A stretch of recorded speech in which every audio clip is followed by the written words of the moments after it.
this computer, share screen, screen. I know, you get a few minutes to decompress. I just told you to do algebra. Everybody loves algebra. My sister loved algebra so much, she took it by algebra 1, she took it 5 times. By the second time, she realized her little sister, who was 6 years younger than her, could do it better than she could, so I had to do her homework. Okay, we got something in the chat. Dark. Yes, it's all dark. So, the algebraic method. Once I group, we said we multiply it out, we group like terms, we group them by all the coefficients of s squared, and we get something, an equation that looks like this. So you know the s squared term has got to equal 1. So 1 equals a plus b plus c. There's 0 s terms, so 0 equals 5a plus 3b plus 3c, and 12 equals 6 times a. You get a system of 3 equations and 3 unknowns. Now the next step is to solve that. And this is probably involves some calculator magic. You get the same answer. It was much easier to do with residues. Once you get that, you can plug in your values on f of s, and then this becomes a fairly easy inverse Laplace transform, because 2 over s is 2 u of t. The u of t is at the end. Minus 8 over s plus 2 is minus 8 e to the minus 2t, etc. Okay, don't do that. So far what we've looked at, this, for simple poles, you can solve completely with residues. With repeated poles, let me just go ahead and write this out. You're going to get something that looks like a over s plus b over s plus 1 plus c over s plus 2 squared plus d over s plus 2. You need to take it down a power and add another little fraction for that. With residues, you can get a, b, and c. So you go ahead and do that. D, you can get by substitution, and we'll go through that a little bit later. So 2 methods, and you can pretty much do everything. The trick is with these complex poles here. If I do b squared minus 4ac is 64 minus 100, I get a negative number.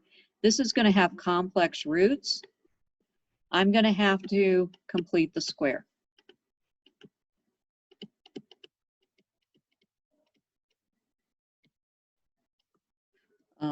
Is the way I'm going to get to those. I could find, this would be a over s plus 3 plus, since this is a second order term down here, s squared plus 8s plus 25. I could have a s term. So in the numerator, I have bs plus c. I could still find a with residues. And I could and then I could find b and c by substitution. I'm still going to have to complete the square in the denominator. We'll go through examples, and we'll skip a lot of these because they involve algebra.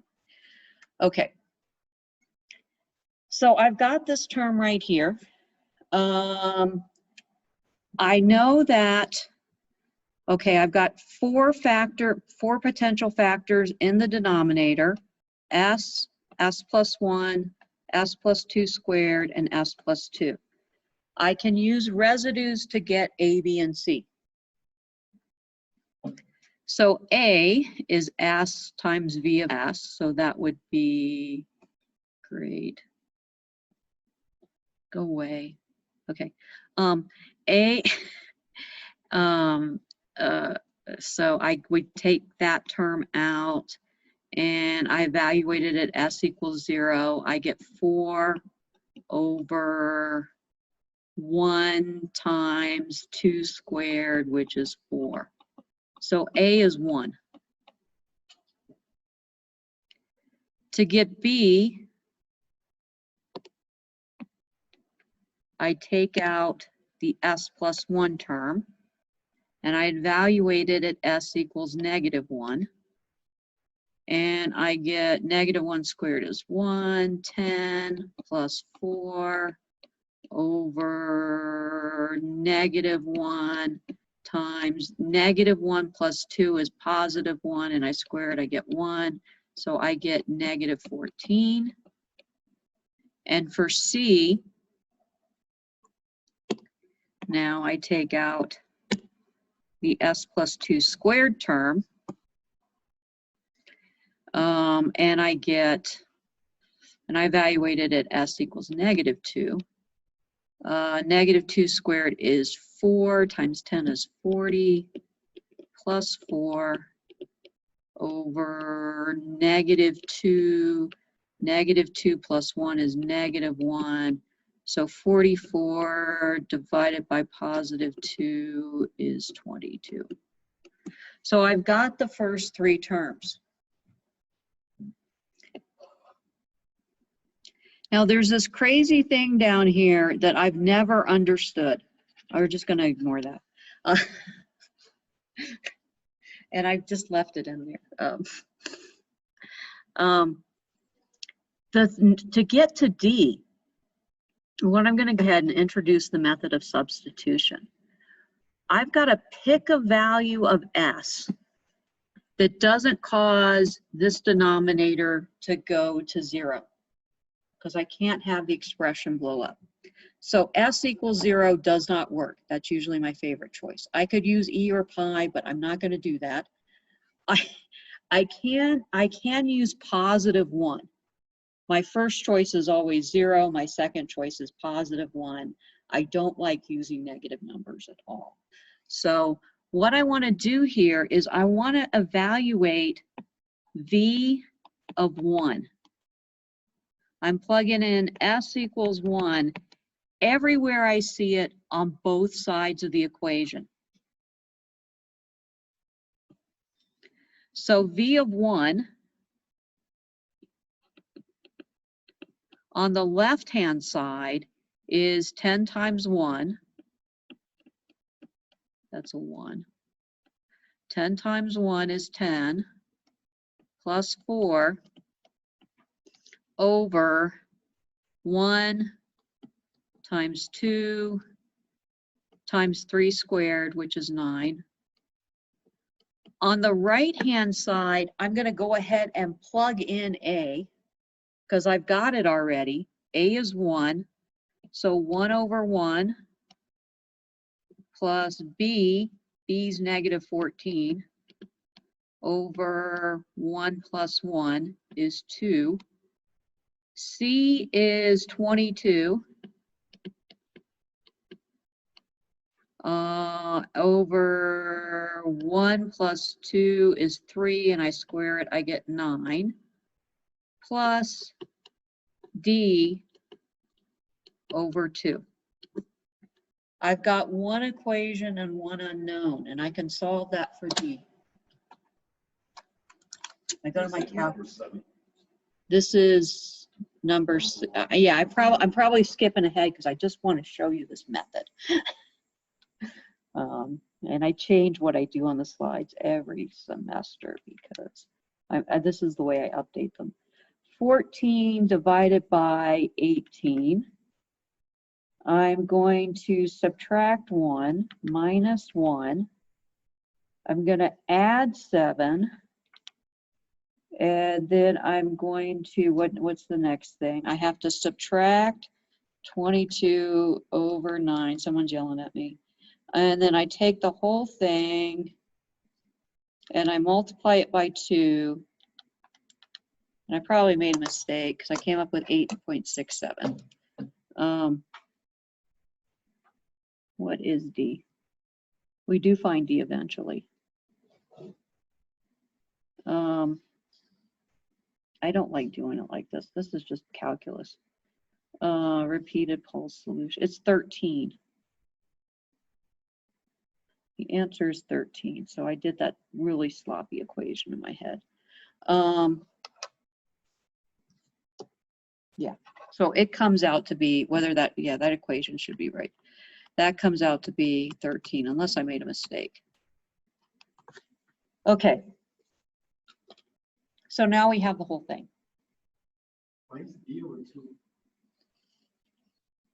Oh, it should be over 3. That's what I made in the mistake, Gerardo. So I divide this number by 2. Divide by 2. Ah, my calculator cut off. More technology. Okay, take the answer. I divide it by 2. And then I multiply it by 3. And I get 13. You caught me. Okay, good. So that's the easiest way to do it. If you want to do it this way, it's probably in the book, doing this derivative of, and I don't know why anybody would do that.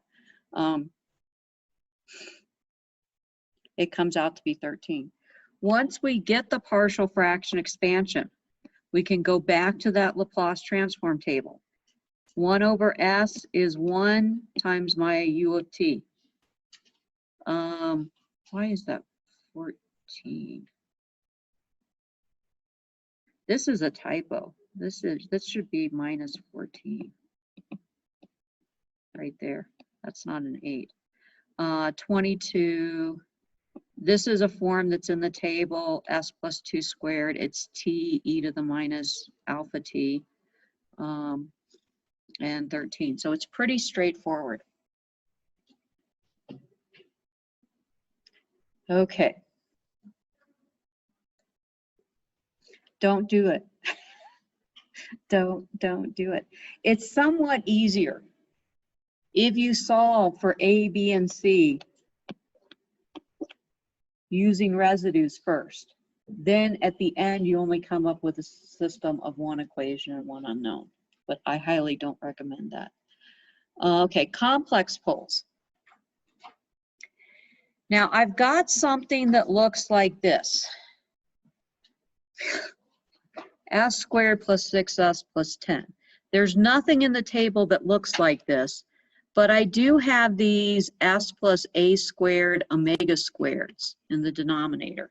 If I can make S squared plus 6S plus 10 look like those forms, I'm nearly there without even any partial fraction expansion.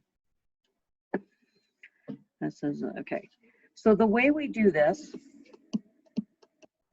H of S, 5S plus 20.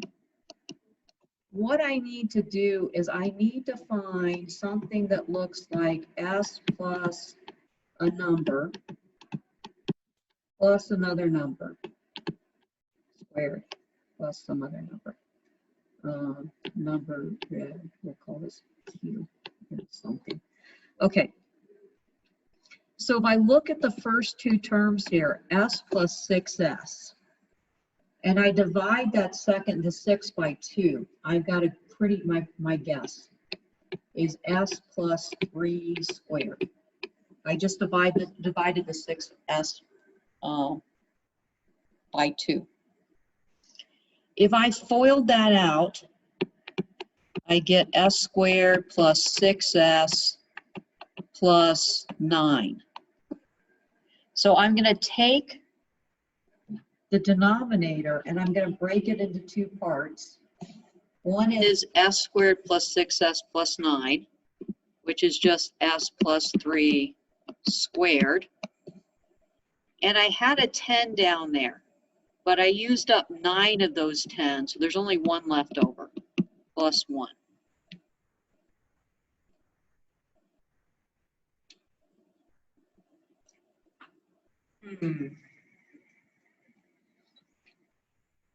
Yeah, I gotta do this.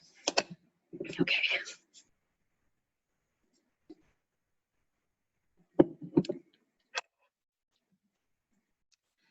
So I need to get it in a form that looks like this. Some linear combination of S plus A and omega over S plus A squared. So now I need to work on the numerator. I've got to take care of all the S's in this S plus A term. So I'm going to need something. This is where I blow people. This is, don't feel uncomfortable if I'm blowing you away with algebra right now. That's normal. You just got to sit down and practice these. And the ones I put on the exam are not the really hard ones, but there may be something like this because I like this problem. So I need 5 times S plus something. And I need 5 times S plus 3 to make this form, the numerator and the denominator match. So that's 5S plus 3. So that's 5S plus 15. I've added 15 to the top by putting this extraneous 3 there. So I've got to subtract 15 plus 20.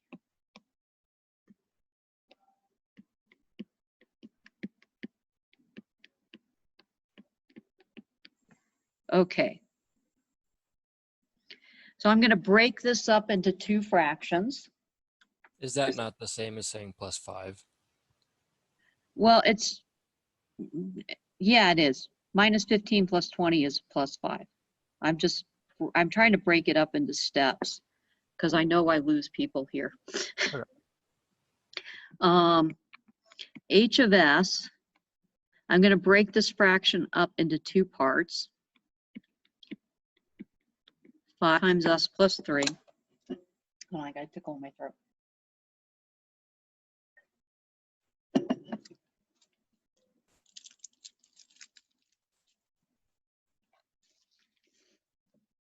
Over S plus 3 squared plus 1 plus 5, and I'm not going to call it 5 yet because I'm going to do another dirty trick here. S plus 3 squared plus 1. This first fraction looks amazingly like I've got it in the right form for e to the minus alpha t cosine omega t. The second fraction, I've got to get it in the form where I have omega on the top. And my omega is 1. Oh, good, it's 1. Okay, I don't have to do that yet.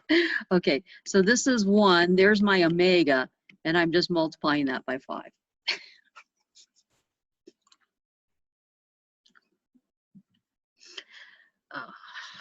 This got really, I taught 325 for about three years, and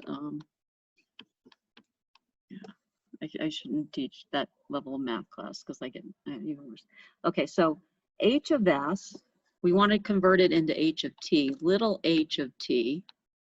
Let me just, that's a big blur. Little h of T. I've got 2 fractions here. One looks like this cosine omega t. So I have e to the minus alpha. Where's my alpha on here? It's the number that's inside of here. So e to the minus 3t. And it's going to be cosine, and my omega is this one right here, which is 1. So cosine 1t. The second term here, I've got 5. Oh, there was a 5 in the front too.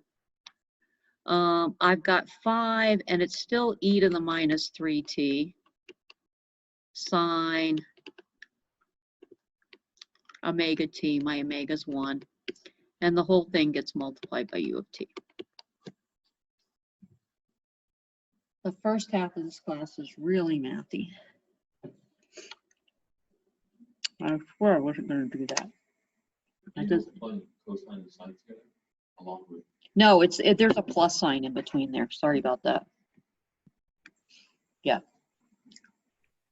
Why are we multiplying by u of t again?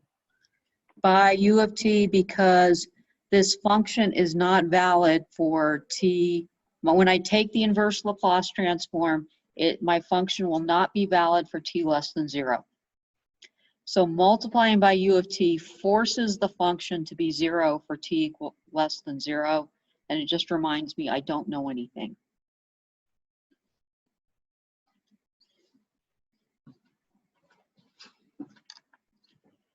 Okay, we're getting there.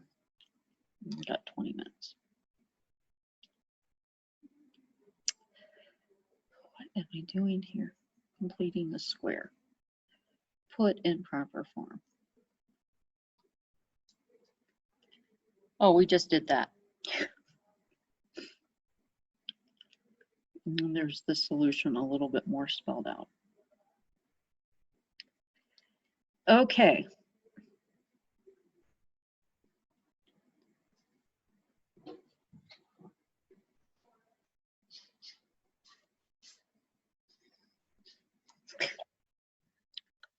What do I want to do with this? So I've got something that looks like this. First step when I'm doing this is I have to find the value of A. Since this is a second order, I can have a first order in the numerator. So I get BS plus C in the numerator. My first step is to figure out what are A, B, and C. And this is by the algebraic method. Have we already done this? Is this the one we just did? This looks vaguely familiar. I have a piece of what we just did. I don't want to do it by the algebraic method. Let's do it. Let's just skip the algebraic method and go straight to the next slide, which is the same problem, just a better way to do it. Okay, we're going to solve for A using residues. This is my favorite way of doing it. A with residues is going to give me, to find A, I'm going to take S plus 2 times H of S and evaluate it at S equals -2. So I do that to the left-hand side of the equation. So A equals A, and 10, and I multiplied by S plus 2, so that factor went away. -2 squared is 4, minus 12, 6 times -2 plus 10. So I get 14 minus 12 is 2, so this comes out to be 5. So I get A equals 5 with residues. That's the easy one. That's the only one I can do this way. I'm going to substitute, and we've already gone over this, thank goodness, because I like it. I'm going to pick a value. In this case, I can use 0, because this denominator is not going to go to 0 if I have S equal to 0. I evaluate both the left and the right-hand side. I get 10 over 2 times 10 equals A. We know what A is. We plug it in. 5 over 0 plus 2 is 2. Plus B. Oh, yay. B times S. S is 0. So B goes away completely. C over 0, 0, 10. And I can solve that equation for C. It's 1/2 0.5 minus 2.5 times 10. C equals -20.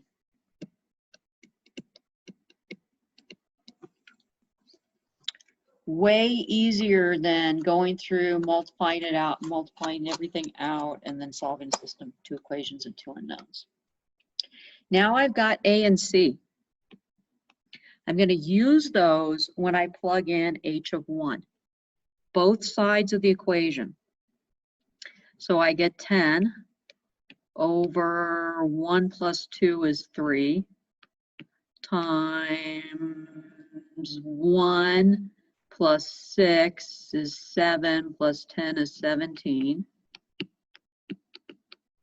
A was 5. No.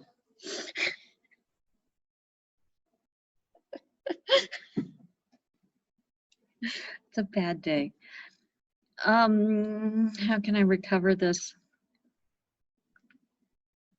I know how I'm going to recover this. Okay.